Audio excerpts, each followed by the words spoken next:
Both Paul and Muhammad claimed that their revelations were consistent with the Old Testament, but only one of them had actually read the Old Testament.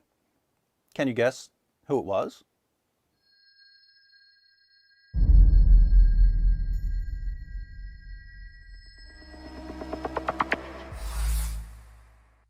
The Apostle Paul was a Pharisee who studied under Gamaliel, one of the greatest Jewish rabbis of the first century. Paul knew the Old Testament inside and out, which is why he quotes the Old Testament so frequently in his writings.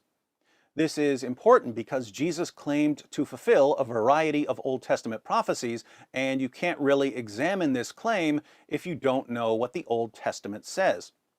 Muhammad was almost completely ignorant of the Old Testament because his knowledge of the Jewish scriptures was limited to what he heard in conversations.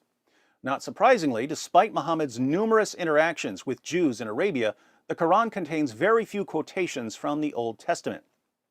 Due to his ignorance of the scriptures, Muhammad couldn't tell the difference between stories that were in the Torah, and therefore divine revelation, and stories from later Jewish writings and commentaries, some of which were so late and so obviously fabricated they weren't far beyond the level of bedtime stories. Imagine how amusing it must be for someone who specializes in Jewish literature to read the Quran and find so many fables being presented to Muslims as revelation. Cain being taught how to bury the dead by a raven, Solomon listening to a speech by an ant. As a general rule, if you're going to plagiarize history, you don't start with Mother Goose or the Brothers Grimm. But Muhammad just didn't know enough to distinguish scripture from non-scripture. Muhammad's ignorance of the Old Testament is also noteworthy because, like Jesus, he claimed to fulfill Old Testament prophecies. If Muhammad had been more knowledgeable of the Torah, he would have known that he couldn't possibly be a prophet for numerous reasons. For instance, Muslim sources report that Muhammad once delivered what are now called the Satanic verses to his followers. These verses promoted prayers to three pagan goddesses, Alat, Alusa, and Manat. Muhammad bowed down in honor of these polytheistic verses, and his followers bowed down with him. But a little later, Gabriel confronted Muhammad about his sin.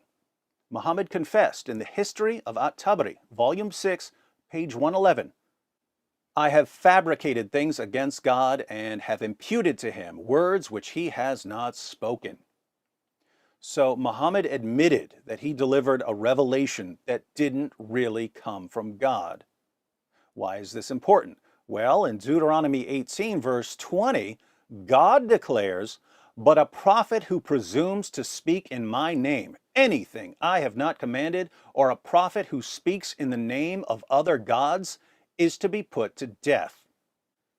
Muslims claim that they respect Moses. But if Muhammad had delivered the Satanic verses during the time of Moses, Moses would have ordered the people to pick up stones and stone him to death as the most obvious false prophet in history. Muhammad didn't realize this due to his lack of familiarity with the Jewish scriptures, which is why the motto of Islam has always been, and always will be, ignorance is bliss.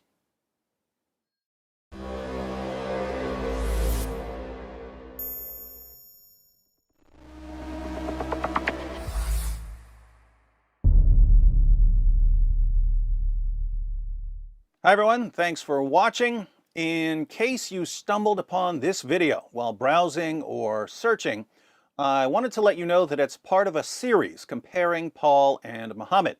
So if you'd like to see the full series, be sure to click on the playlist. If you're already in the playlist, you're about to see why Paul was in a perfect position to learn the truth about Jesus. As for Muhammad,